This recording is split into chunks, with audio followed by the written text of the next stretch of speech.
This channel does not promote any violence, harmful, or illegal activities. All content provided by this channel is meant for an educational and information purpose only.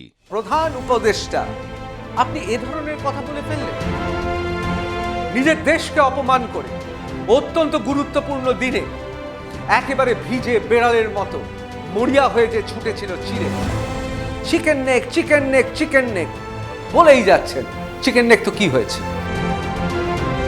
গোটা পৃথিবী জানে ভারতবর্ষের army কি করতে পারে যে এই ত্রিভুজ যে কোনো মুহূর্তে ত্রিশঙ্কু অবস্থায় ফেলে দিতে পারে এদিক থেকে ওদিক মানচিত্র বদল হয়ে যাবে নেহেরু যুগের জিও পলিটিক্স এখন চলছে না যদি বাড়াবাড়ি করে মাখনের মধ্যে ছুরির মতো এদিক থেকে ওদিক হয়ে যেতে পারে এবং বাংলাদেশের রাষ্ট্রপ্রধান যদি সবক না শেখে এত কিছুর পরে তাহলে বোধহয় সময় হচ্ছে হেস্তনেস্ত হয়ে যাওয়া আপনাদের সবাইকে স্বাগত আর প্লাস নিউজে আজকে আমরা যে বিষয়টা নিয়ে আলোচনা করব সেই বিষয়টা এই মুহূর্তে সর্বত্র আলোচিত হচ্ছে সেভেন সিস্টার ও ডক্টর মোহাম্মদ ইউনূসের ঘৃণ্য রাজনীতি আমাদের অবশ্যই এই ঘৃণ্য রাজনীতির পেছনে কি করতে চান ডক্টর মোহাম্মদ ইউনূস ভারতবর্ষ কি করতে পারে গোটা দেশের মানুষ কি চাইছে এসব নিয়ে আলোচনা করব কিন্তু সবার প্রথমে যে বিষয়ে চলে যাব ডক্টর মোহাম্মদ ইউনূসকে কেন ঘৃণ্য রাজনীতি করতে হচ্ছে কেন তাকে চীনে যেতে হচ্ছে কেন তাকে একজন নিছক সেলসম্যানের মতো বিক্রি করতে যেতে হচ্ছে চীনে এমন একটা দিনে যা তার দেশের পক্ষে খুব গুরুত্বপূর্ণ সব কিছু নিয়ে আলোচনা করব কিন্তু প্রথমেই চলে আসব ডক্টর মোহাম্মদ ইউনূস তিনি আসলে কে প্রথমে তার মুখোশটা খুলে দেওয়া দরকার আর প্লাস নিউজে আপনাদের স্বাগত আজকে আমরা আলোচনা করব সেভেন সিস্টার ও ডক্টর ইউনূসের ঘৃণ্য রাজনীতি নিয়ে ডক্টর ইউনূসকে চীনে যেতে কেন হলো কিসের জন্য মরিয়া হয়ে তিনি চীনে চলে গেলেন এবং সেখানে গিয়ে তিনি কি বললেন যা ইতিমধ্যেই আলোচিত হচ্ছে ঘৃণ্য রাজনীতি হিসেবে ডক্টর মোহাম্মদ ইউনূস চীনে যে কথাগুলো বলেছেন তা কি তাদের দেশের পক্ষে খুব একটা সুখকর কি এমন হলো তাদের দেশ অর্থাৎ বাংলাদেশের একটি গুরুত্বপূর্ণ দিনে তাকে চীনে যেতে হলো এসব বিষয়ে আলোচনা করব আলোচনা অবশ্যই করব ডক্টর মোহাম্মদ ইউনূসের ঘৃণ্য রাজনীতির কিন্তু সবচেয়ে প্রথমে এবার বোধহয় সময় এসেছে ডক্টর মোহাম্মদ ইউনূসের মুখোশটা খুলে দেওয়ার একবার প্রথমে দেখে নেব ডক্টর মোহাম্মদ ইউনূস কে ছবিটা দেখছেন হাসি হাসি মুখে বিগলিত চেহারায় বিনয়ের অবতার হয়ে দাঁড়িয়ে আছেন ডক্টর ইউনূস এবং তার সঙ্গে চীনের রাষ্ট্রপ্রধান শি জিনপিং এই যে মুখের হাসিটা দেখছেন এই হাসিটাকে কৃত্রিম মনে হচ্ছে না হবেই তো একেবারে সেলসম্যান সুলভ হাসি হাসছেন মোহাম্মদ ইউনূস কিন্তু কেন কেন তাকে চীনে যেতে হলো কেন চীনে গিয়ে তাকে সেলসম্যানের মতো বেশ কিছু আপ্তবাক্য বলতে হলো আমাদের এবার চলে যেতে হবে যে কথা বলছিলাম ডক্টর মোহাম্মদ ইউনূস আসলে কে আপনারা জানেন সবাই যে ডোনাল্ড ট্রাম্প এই মুহূর্তে অনেকে বলেন পৃথিবীর সর্বশক্তিশালী পুরুষ 2016-তে তিনি পরিষ্কার বলেছিলেন যে হিলারি ক্লিন্টনকে জেতানোর জন্য টাকা ঢেলেছিলেন কে ডক্টর মোহাম্মদ ইউনূস কিন্তু কেন কেন হঠাৎ মার্কিন যুক্তরাষ্ট্রে টাকা ঢালতে গেলেন কেন এই অভিযোগ একটু খতিয়ে দেখতে হবে আমাদের যেতে হবে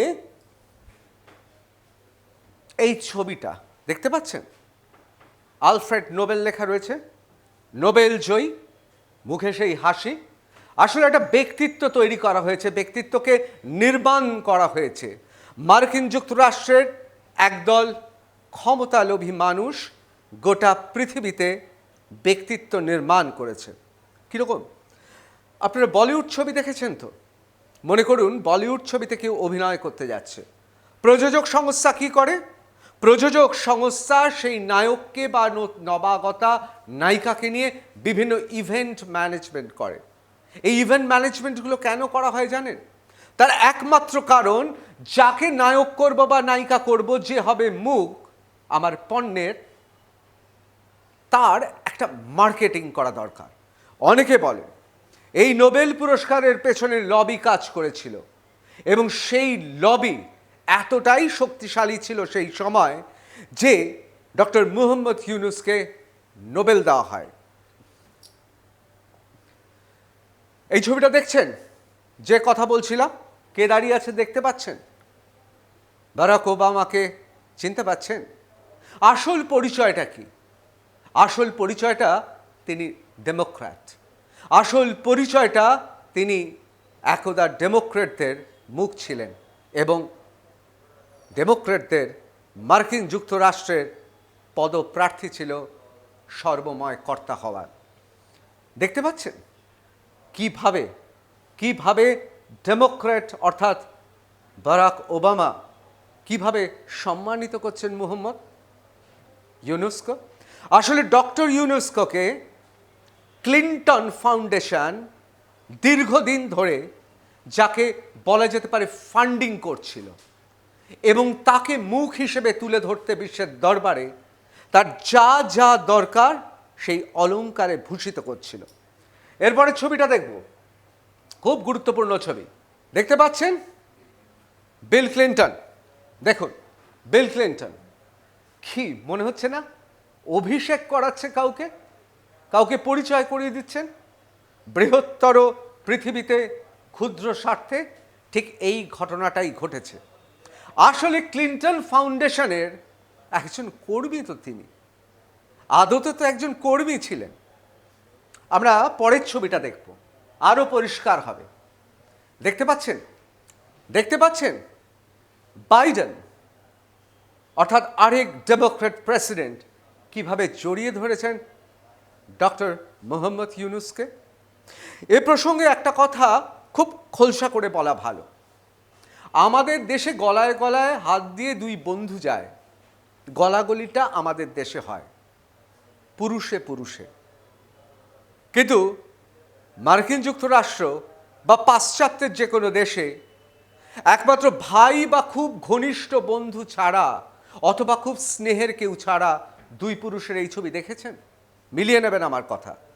আসলে মুহাম্মদ ইউনুস ডেমোক্রেটদের পাপেট, অর্থাৎ তাদের কলের পুতুল। এবার চলে যাব অত্যন্ত গুরুত্বপূর্ণ একটি বিষয়, সেটা হচ্ছে যে ইউএস এইড কি করে বাংলাতে, অর্থাৎ ইউএসের মার্কিন যুক্তরাষ্ট্রের সাহায্য কি করে মার্কিন যুক্তরাষ্ট্র এই সাহায্যটা বদল হলো। কেন বলছি? শেখ হাসিনার সময় বিভিন্ন ফান্ড ছিল, অবশ্যই একটি উন্নয়নকামী দেশ, তৃতীয় বিশ্বের একটি উন্নয়নকামী দেশ, না আছে শিল্প, না আছে ভারী শিল্প, না আছে বিভিন্ন কারখানা। সুতরাং সেখানকার মানুষের জন্য গোটা পৃথিবীতে সৌজন্যের কারণে এবং গোটা পৃথিবীকে উন্নতি করার উদ্দেশ্যে মার্কিন যুক্তরাষ্ট্র অর্থাৎ ধনী দেশ, তারা বিভিন্ন দেশকে অর্থ সাহায্য করে, এবং সেই অর্থ সাহায্যের বরাদ্দ কিন্তু বাংলাদেশে কম ছিল না। সত্যি কথা বলতে গেলে পৃথিবীর বিভিন্ন দেশে অর্থ সাহায্য করে, কিন্তু বাংলাদেশের মতো কতিপয় দেশ আছে যেখানে অর্থ সাহায্যের পরিমাণটা সত্যি বেশি। কেন বেশি? মানব জাতির কল্যাণে বেশি, যাকে বলা হয় ওয়েলফেয়ার। এই এইড অর্থাৎ মার্কিন সাহায্য কি হলো, কি হলো বলছি, অত্যন্ত গুরুত্বপূর্ণ, তাৎপর্যপূর্ণ। বাংলাদেশকে মার্কিন সাহায্য দেওয়া বন্ধ করে দিল ট্রাম্প, অর্থাৎ ডোনাল্ড ট্রাম্প রাষ্ট্রপতি হওয়ার পর বন্ধ করে দিয়েছে। Bangladesh denies Trump's allegations of receiving $29 million fund for political project. কেন এই কথা উত্থাপন হচ্ছে? তার কারণ ডোনাল্ড ট্রাম্প হাটে হাড়ি ভেঙে দিয়েছে। মার্কিন যুক্তরাষ্ট্রে একদল ক্ষমতাশালী এবং ক্ষমতাকামী মানুষদের কলের পুতুল ছিলেন ডক্টর মোহাম্মদ ইউনুস। এবং ডক্টর মোহাম্মদ ইউনুস এক সময় মার্কিন যুক্তরাষ্ট্রের রাষ্ট্রপতি ডোনাল্ড ট্রাম্পকে হারানোর জন্য টাকা দিয়েছিলেন। মনে রাখবেন, ট্রাম্প কিন্তু যে সে লোক নয়। তিনি যেমন জীবন যুদ্ধে বন্ধুকে মনে রাখেন, ঠিক তেমন দুশ্মনকেও মনে রাখেন। এবার চলে যাব পরবর্তী ছবিতে। খুব গুরুত্বপূর্ণ এই ছবিটি। ডিপ স্টেট অর্থাৎ বাংলাদেশের এই পুরো ঘটনাটা ঘটিয়েছে ডিপ স্টেট, অর্থাৎ সেই সময় ছিলেন জো বাইডেন। তাহলে কি মনে হবে না অন্তত ইউনাইটেড স্টেটসের সর্বশক্তিশালী মানুষ এবং এলন মাস্কের মতো ব্যক্তিত্ব সেখানে রয়েছে, তারা বলছেন বাংলাদেশে এই পরিবর্তন ঘটানো হয়েছিল। কেন হয়েছিল জানেন? অবশ্যই শেখ হাসিনাকে তাড়িয়ে দিয়ে ডক্টর মোহাম্মদ ইউনুসকে সেই মসনদে বসানো। কিন্তু মুশকিলটা কোথায় হলো জানেন? মুশকিলটা হলো অনেকটা রেসে ঘোড়ার ওপর বাজি রাখার মতো। এবার বাজি রেখেছিলেন ডক্টর মোহাম্মদ ইউনুস হ্যারিসা কামালের ওপর, কিন্তু কি হলো? জিতে গেলেন ডোনাল্ড ট্রাম্প আর শিউরে উঠলেন ডক্টর মোহাম্মদ ইউনুস। আমি আসছি পরের ছবিতে। ডক্টর মোহাম্মদ ইউনুস শুধুমাত্র শিউরে উঠলেন না, এতটাই তিনি ভয় পেয়ে গিয়েছেন যে বারবার বিভিন্নভাবে ডোনাল্ড ট্রাম্প, এলন মাস্ক এদের কাছে বার্তা পাঠাচ্ছেন। পৃথিবীর এই মুহূর্তে সর্বশক্তিধর দেশ কোন দেশ, কোন দেশের কোন রাষ্ট্রনায়ক তার বার্তা এই মুহূর্তে কর্ণপাত করেন না। আর এই কারণে ডক্টর মোহাম্মদ ইউনুস ভয় পেয়ে গেলেন, ভয় পেয়ে একেবারে ভিজে বেড়ালের মতো হয়ে গেলেন। এবার আসছি পরের ছবিটায়, খুব গুরুত্বপূর্ণ, তাৎপর্যপূর্ণ। Yunus refers to India's northeast states in bid to lure China eyebrow raised। হ্যাঁ, সত্যি তো, চক্ষু চড়ক গাছ হয়ে যাওয়ার মতো।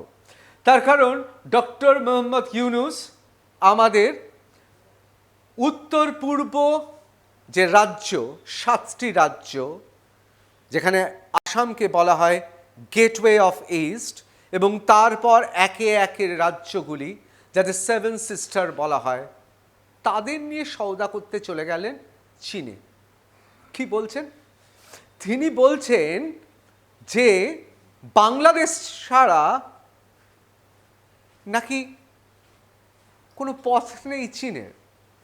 ডক্টর মোহাম্মদ ইউনুস ডক্টরেট করেছেন, অর্থাৎ পিএইচডি করেছেন, নোবেল পুরস্কার পেয়েছেন, পৃথিবীর এত বড় বিশ্ববিদ্যালয়ে আমন্ত্রিত বক্তা হিসেবে গিয়েছেন, কিন্তু এক্ষেত্রে রাজনীতিতে অপরিপক্ক বলে এবং বৈদেশিক কূটনীতিতে যেহেতু তার অভিজ্ঞতা কম, অনেকে বলছেন সেই জন্যই আলটপকা মন্তব্য করে বসেছেন। আবার অনেকে বলছেন না, ডক্টর মোহাম্মদ ইউনুসকে এই কথা বলতেই হতো, তার কারণ এছাড়া তার ঝুলিতে তো আর কিছু নেই। এর পরের ছবিটা দেখলে আরো স্পষ্ট হয়ে যাবে আপনাদের। এটা কি? অবশ্যই বুঝতে পাচ্ছেন, আমাদের দেশ এবং 7 সিস্টার এবং বাংলাদেশ। ডক্টর মোহাম্মদ ইউনুস কি বলবার চেষ্টা করছেন? আসলে তিনি বলবার চেষ্টা করছেন যে এই যে মেঘালয়, মণিপুর, নাগাল্যান্ড, অরুণাচল প্রদেশ, এদিকে শিলিগুড়ি, তিনি বলার চেষ্টা করছেন যে এগুলো আসলে ল্যান্ডলক স্টেট, অর্থাৎ সেভেন সিস্টারে কোনো সমুদ্র নেই। আর চায়নাকে অর্থাৎ চীনেদের চৈনিক ব্যবসা বাণিজ্য যদি করতে হয় তাহলে নাকি বাংলাদেশে আসতে হবে। ভাবুন তো সেলসম্যানের আহম্মকগিরির একটা তো সীমা থাকা উচিত। আরে বাবা, নির্বাচিত নন, একটা রাষ্ট্রের তো প্রধান, এখন আপনি সেখানে সব প্রধান উপদেষ্টা, আপনি এ ধরনের কথা বলে ফেললেন। আমার মনে হয় যারা বিভিন্ন ট্রেনের কামরায় লজেন্স বিক্রি করে অথবা যারা বিভিন্ন বাচ্চাদের খেলনা বিক্রি করে তারাও বোধহয় এর থেকে যুক্তিপূর্ণ কথা বলে। কেন এই কথা বলছি বোঝাবো। তার আগে একটা কথা জানিয়ে রাখি, এই যে কথা ডক্টর মোহাম্মদ ইউনুস বলে ফেলেছেন, এবং তার আগেও আমরা দেখেছি পাকিস্তানের সঙ্গে দহরম মহরম, আইএসআইকে মদত দেওয়া, একদা মুক্তিযোদ্ধা যারা ছিল, যে পাকিস্তানের সঙ্গে লড়াই করেছে, যে লড়াইতে ভারত তাদের পাশে দাঁড়িয়েছে, সমস্ত কিছু ভুলে নিজের দেশকে অপমান করে অত্যন্ত গুরুত্বপূর্ণ দিনে একেবারে ভিজে বেড়ালের মতো মরিয়া হয়ে যে ছুটেছিল চীনে, তার কাছ থেকে অবশ্য এর থেকে বেশি কি আশা করা যায়। তবে বাংলাদেশের যারা শুভবুদ্ধি সম্পন্ন মানুষ, যারা কূটনৈতিক জিওপলিটিক্সটা যাদের গুলে খাওয়া, তারাও চুপ করে রয়েছেন। কি করবে? এরকম আহম্মক যদি সিংহাসনে বসে, মসনদে বসে, মরিয়া হয়ে চীনের কাছে ছুটে যায়, সেলসম্যানের মতো নিজের বিপণন, নিজের অস্তিত্ব, নিজের মসনদ টিকিয়ে রাখার জন্য এসব কথা বলে। আসছি কেন মরিয়া হয়ে চীনে ছুটে যেতে হয়েছে তার কারণ কিন্তু ভাববেন না ভারত বিদ্বেষ, আসলে নিজের মসনদটা রক্ষা করতে। এ বিষয়ে একটা কথা বলি, বাংলাদেশে আমরা জানি যে মসনদে বসেই প্রধান উপদেষ্টা হই ডক্টর মোহাম্মদ ইউনুস, তার কি করণীয় ছিল? তার করণীয় ছিল যে তথাকথিত স্বৈরাচারী সরকারটা, অর্থাৎ শেখ হাসিনা এবং তার সরকার যে ভুল ভ্রান্তি করে গেছে, মানুষকে যেভাবে খেপিয়ে গেছে, যেভাবে বৈষম্য সৃষ্টি করেছে, তাকে সরিয়ে দেশ তাকে তাড়িয়ে দিয়েছে। নতুন একটা অন্তর্বর্তী সরকার, যে সরকারের উপদেষ্টা তিনি, সেই সরকারের প্রধান কাজ কি? নির্বাচন করা। নির্বাচিত জনপ্রতিনিধিরা এসে তারা বসবে, তারা দেখবে, এবং এই সময় যেহেতু তিনি নোবেল পুরস্কার পেয়েছেন, যেহেতু প্রাজ্ঞ বয়স্ক, সেই জন্যে তাকে বিশেষ দায়িত্ব দেওয়া হয়েছিল। কিন্তু তার বদলে তিনি কি করছেন? তিনি মসনদে বসেই বুঝে গিয়েছিলেন যে নির্বাচন হলেই বিএনপি বা খালেদা জিয়া তিনি ক্ষমতায় বসবেন, আর সেই জন্যই শুরু হয়েছে বাহানা। আমি সে বিষয়ে যাব। আমি বাংলাদেশের ভেতরের যে রাজনীতি, সেই রাজনীতিতে আমাদের ঢুকতেই হবে, আমরা যাব, কিন্তু তার আগে একবার দেখিয়ে দিই যে এই হচ্ছে বাংলাদেশের অবস্থান। এখানে সিলেট, এখানে কলকাতা, এটা ঢাকা, ওপরে শিলিগুড়ি, এটা হচ্ছে বাংলাদেশ এবং সেভেন সিস্টার্স। আপনারা অনেকেই বলতে পারেন বাংলাদেশ আমাদের প্রতিবেশী, সেই রাষ্ট্রের রাষ্ট্রপ্রধানকে কেন আহম্মক বললাম? দেখবেন কেন আহম্মক বললাম। সমরশাস্ত্রে বা মিলিটারি অপারেশনে কতগুলো ভাগ আছে, ট্যাকটিক্যাল, অপারেশনাল আর স্ট্র্যাটেজিক্যাল। আমার মতে ডক্টর মোহাম্মদ ইউনুস অপারেশনাল তো ছেড়েই দিলাম, স্ট্র্যাটেজিক্যাল তো অনেক দূরের ব্যাপার হয়ে গেল, ট্যাকটিক্যাল ব্যাপারটাই বোঝে না। কেন বলছি দেখুন, এই যে বারবার বলে না চিকেন নেক, চিকেন নেক, দেখবেন বাংলাদেশের বিভিন্ন সামাজিক মাধ্যমে বলেন চিকেন নেক, ভারতের নাকি দুর্বলতা। চিকেন নেক বলতে কোনটা বোঝায় বুঝতে পারছেন তো? এই অংশটা চিকেন নেক। হ্যাঁ, আপনাদের মনে হয় চিকেন নেক নিয়ে ভারতবর্ষ আদৌ কোনো ভয় পায়? কাকে বলবে? কার সঙ্গে অপারেশন করবে? আইএসআই।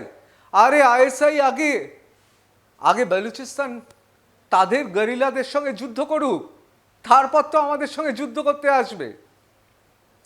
আমি মাঝে মাঝে বুঝি না, অনেকে বলেন গোটা পৃথিবী মানে গোটা বসুন্ধরাই আমাদের কুটুম্ব, এইসব কথা এই মুহূর্তে জিও পলিটিক্স অর্থাৎ গোটা পৃথিবী জুড়ে যে রাজনীতি চলছে তার সঙ্গে মেলে?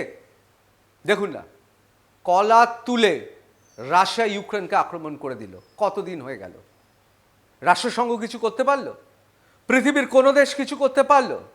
এই যে হামাস আর প্যালেস্তাইন সমার্থক করে দিয়ে ইসরায়েল আক্রমণ করছে, কারোর কিছু করার আছে? এখন কিন্তু যুগটাই বদলে গেছে, মনে রাখবেন। ডোনাল্ড ট্রাম্পকে দেখেছেন, এলন মাস্ককে দেখছেন, আগ্রাসী। যে যত আগ্রাসী সে তত জিও পলিটিক্সে অর্থাৎ গোটা বিশ্ব জুড়ে পলিটিক্সে সেই দাদাগিরি। Chicken neck, chicken neck, chicken neck বলেই যাচ্ছেন। চিকেন নেক তো কি হয়েছে দেখিয়ে দিচ্ছি। কেন কেন ডক্টর মোহাম্মদ ইউনূস ট্যাকটিক্যাল ব্যাপার বোঝেই না। চিকেন নেকের কথা বলছিলেন তো, আমি 2 মিনিট সময় নেব, পুরো ধারণাটা আপনাদের বদলে দেব। কিসের মশাই চিকেন নেক দেখাচ্ছেন? দেশটার নাম ভারতবর্ষ। আমি আসছি পরে। আমাদের ক্ষমতা, আমাদের স্ট্র্যাটেজি, আমাদের অপারেশনাল বিভিন্ন ভঙ্গিমা, আমি এই সব বিষয়ে জ্ঞান দেব না। গোটা পৃথিবী জানে ভারতবর্ষের আর্মি কি করতে পারে, কিন্তু একটা জিনিস আজকে খুব পরিষ্কার খোলসাভাবে বলা দরকার। খোলসা আমাকে করতেই হবে, তার কারণ এই চিকেন নেক নিয়ে এত কথা, রক্ত গরম হয়ে যায় মাঝে মাঝে শুনলে রক্ত গরম হয়ে যায়। এতদিন কিছু বলছিলাম না, এখন চীনেতে গিয়ে যে সেলসম্যান গিরি করে এসেছেন ডক্টর মোহাম্মদ ইউনূস, এবার মনে হচ্ছে এসব যদি না বলি তাহলে সাংবাদিকতাটা ছেড়েই দিতে হবে। তাহলে কিসের ভারতবাসী, গর্বিত ভারতবাসী? যাই হোক, একেবারে কাজের কথায় আসি। এটা হচ্ছে দুর্গাপুর, এখানে পানাগড়। এখানে আমাদের 17 কোর এলিট বাহিনী রয়েছে, 17। শিলিগুড়িতে 33, আর আসামে অর্থাৎ আসামে 4। একে বলে গজরাজ। এই হচ্ছে আমাদের ত্রিশক্তি, ত্রিভুজের মতো। একবার শুধু হুইসেলটা বাজবে, বুঝতে পারছেন? যাই হোক, আরো পরিষ্কার করে বোঝাই। ভুলে যান বাদ বাকি জায়গাগুলো।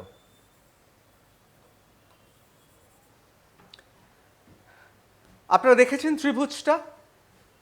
এই চিকেন নেক নিয়ে এত কথাবার্তা তো, এই অংশটা, এই গোটা অংশটা ধরে রাখুন 570 বর্গ কিলোমিটার। এটা তাহলে মেরে কেটে কত হবে? 100।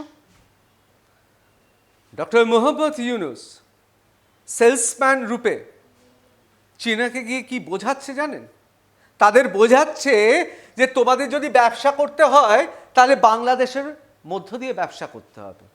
তার কারণ 7 সিস্টার ল্যান্ডলক, অর্থাৎ সেখানে কোনো সমুদ্র নেই। বাহ, এই আপনার ভূগোলের জ্ঞান। ডক্টর মোহাম্মদ ইউনূস নোবেল জয়ী, আপনার ভূগোলের প্রতি কি ছোটবেলা থেকেই অনীহা ছিল? আরে বাবা, সমুদ্র পেতে হলে চায়নাকে বাংলাদেশের দ্বারস্থ হতে হবে কেন হতে হবে? দেশটার নাম ভারতবর্ষ, প্রত্যেকটা সড়ক পথ, রেলপথ তৈরি। চীন যদি মনে করে শুধু ভারত সরকারের অনুমতি নেবে, কলকাতা থেকে শুরু করে গোটা দেশ পড়ে রয়েছে। আমি তর্কের খাতিরে মেনে নিলাম যে আমাদের 7 সিস্টার্স তারা ল্যান্ডলক, অর্থাৎ সেখানে সমুদ্র নেই। আরে বাবা, আমাদের তো মধ্যপ্রদেশ, ইউপি, কোথায় সমুদ্র? তাই বলে কি বাণিজ্য হয় না নাকি ওইসব রাজ্যগুলোতে? বাজার নেই নাকি? আসল ব্যাপার লোভ দেখানো। আর এই লোভটা দেখাচ্ছে কেন সেটা অবশ্যই আমরা সবাই জানি। বাংলাদেশের স্বার্থে নয়, নিজের মসনদের স্বার্থে। আবার আসি, এই যে এলিট ফোর্সের কথা বলছিলাম আপনাদের, অর্থাৎ পানাগড়, শিলিগুড়ি, আসাম, যাকে গজরাজ বলে, এবং এই ত্রিশঙ্কুর কথা আপনাকে বলছিলাম যে এই ত্রিভুজ যে কোনো মুহূর্তে ত্রিশঙ্কু অবস্থায় ফেলে দিতে পারে। না, চিকেন নেক নিয়ে এত ভয় পাওয়ার কিচ্ছু নেই। কেন জানেন? তার কারণটা হচ্ছে এই চিকেন নেক নিয়ে যদি বেশি ভয় দেখানো হয়, চিকেন নেক নিয়ে যদি ভয় দেখানো হয়, তাহলে এই 570 বর্গ কিলোমিটার শুধুমাত্র 100 এদিক থেকে ওদিক মানচিত্র বদল হয়ে যাবে, মানচিত্রটাই পরিবর্তন হয়ে যাবে। আপনারা বলতে পারেন, আপনারা অনেকেই বলতে পারেন যে না, ভারতবর্ষ নির্জোট শান্তিকামী একটি দেশ। আবার বলে বোঝাচ্ছি, আবার বলছি, বারবার বলবো, ওই নেহেরু যুগের জিও পলিটিক্স এখন চলছে না। রাশিয়া আক্রমণ করেছে ইউক্রেনকে, পৃথিবীর কোনো দাদা রাশিয়াকে থামাতে পারেনি। পশ্চিমের এত বড় বড় সর্ববৃহৎ শক্তি কিচ্ছু করতে পারেনি। ডোনাল্ড ট্রাম্প নরেন্দ্র মোদীর সঙ্গে কথা বলেছে সবার সামনে। বাংলাদেশ নিয়ে কি বিষয়ে চিন্তা ভাবনা আপনারা নিজেরাই দেখেছেন। সাংবাদিক সম্মেলনে বলছেন নরেন্দ্র মোদীর দিকে ঠেলে দিয়েছেন, উনি বুঝবেন, ভারত বুঝবে। যদি বাড়াবাড়ি করে তাহলে কিন্তু এই 570 বর্গ কিলোমিটার মাখনের মধ্যে ছুরির মতো এদিক থেকে ওদিক হয়ে যেতে পারে। বুঝতে পেরেছেন? তবে দেশটার নাম ভারতবর্ষ, গণতন্ত্র আছে, সংবিধান আছে। ভারতবর্ষে পৃথিবী জুড়ে নাম রয়েছে, কখনো তারা নিজে থেকে কিছু করে না। হাতিকে পিঁপড়ে কামড়াতেই পারে, তাই বলে হাতি সবসময় পিঁপড়ের সঙ্গে নিশ্চয়ই যুদ্ধ করতে যাবে না, বা যুদ্ধের প্রয়োজন নেই। আপনারা নিজেরাই জানেন কিভাবে করতে পারে। যাই হোক, আবার আলোচনায় ফিরে আসি। এই যে দেখতে পাচ্ছেন, যদি এই ধরনের ঘটনা ঘটে তাহলে চিকেন নেক বলে কিছু থাকছে? তাহলে কার চিকেন নেক? কোন মুরগির গলা? কে মুরগি হবে? স্পষ্ট বোঝা যাচ্ছে। এখন প্রশ্ন হচ্ছে যে কেন চীনে গিয়ে এসব কথা বললেন ডক্টর মোহাম্মদ ইউনূস? খুব সোজা, তিনি জানেন এই মুহূর্তে নির্বাচন হলে হাসতে হাসতে বিএনপি আসবে, জামাতে কিছু আসন পাবে। এখনো অবধি যা অবস্থা, তাতে ডক্টর মোহাম্মদ ইউনূস তার কিছু করার নেই। 2024 থেকে তিনি বলে যাচ্ছেন 26-এ নির্বাচন করবেন। এই বছরের প্রথম 3 মাস, ফার্স্ট কোয়ার্টার চলে গেছে। কি উন্নতি হয়েছে? আমাদের বাংলাদেশের যারা বন্ধুরা আছেন তারা নিজেরা বিলক্ষণ বুঝতে পারছেন।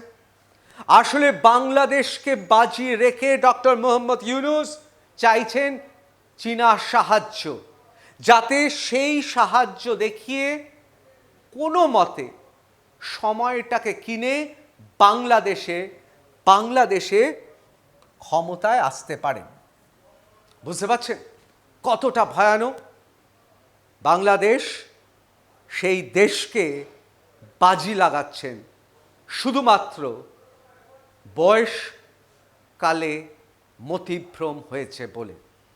আরেকটা কথা বলি, যেটা আগেও বলেছি, এখন জিওপলিটিক্সটা পুরোপুরি ক্ষমতা আর আগ্রাসী মনোভাবের ওপর দাঁড়িয়ে আছে।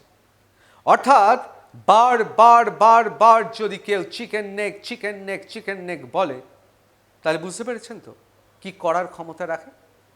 আমি তো শুধুমাত্র এলিট ফোর্সগুলোর কথা বললাম। মনে রাখবেন, মেঘালয় থেকে শুরু করে প্রতিটি জায়গায় আমাদের ফোর্স রয়েছে। ত্রিপুরা থেকে শুরু করে, শিলচরের কাছে থেকে শুরু করে, মেঘালয় থেকে শুরু করে প্রতিটা জায়গায় ফোর্স রয়েছে। আমি এত হলফ করে দায়িত্ব নিয়ে বলছি, আমাদের রিজার্ভে যে জওয়ানরা আছেন না, রিজার্ভ ফোর্সে যে জওয়ানরা আছে, এলিট ফোর্স তো ছেড়েই দিলাম, অন্যান্য ফোর্সগুলো তো ছেড়েই দিলাম, কেন্দ্রীয় বাহিনী ছেড়েই দিলাম, আমাদের শুধুমাত্র রিজার্ভে যা ফোর্স আছে তা বাংলাদেশকে ঠেকাতে বা বাংলাদেশের সঙ্গে লড়াই করতে শুধু রিজার্ভ ফোর্স নামিয়ে দিলেই যথেষ্ট। সুতরাং বুঝতে পাচ্ছেন চিকেন নেকের হুমকি দিলে কি হতে পারে? বুঝতে পাচ্ছেন একজন লোক যিনি বয়সকালে শুধুমাত্র ক্ষমতা দখলের জন্য তিনি বলছেন এবং বোকা আহম্মক সেলসম্যানের মতো চীনকে বোঝাতে গেছেন। বুঝতে পাচ্ছেন ডোনাল্ড ট্রাম্প অনেক মিনতি, অনেক বার্তা পাঠানো হয়েছে, কর্ণপাতই করছেন না, পাত্তাই দিচ্ছেন না। ভারতের প্রধানমন্ত্রী নরেন্দ্র মোদীর সঙ্গে বিদেশে বসার জন্য আবেদন করছে, ভারত পাত্তাই দিচ্ছে না।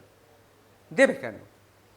আরে আপনি কি নির্বাচিত জনপ্রতিনিধি? আপনি কি নির্বাচিত রাষ্ট্রপ্রধান? ভারত নির্বাচিত রাষ্ট্রপ্রধান ছাড়া কথা বলে না।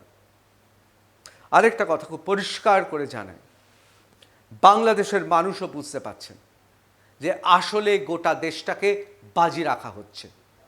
বিএনপি থেকে শুরু করে, জামাতে থেকে শুরু করে অন্যান্য পার্টির নেতৃত্ব তারাও বুঝতে পাচ্ছেন ডক্টর মোহাম্মদ ইউনূস কি করছেন।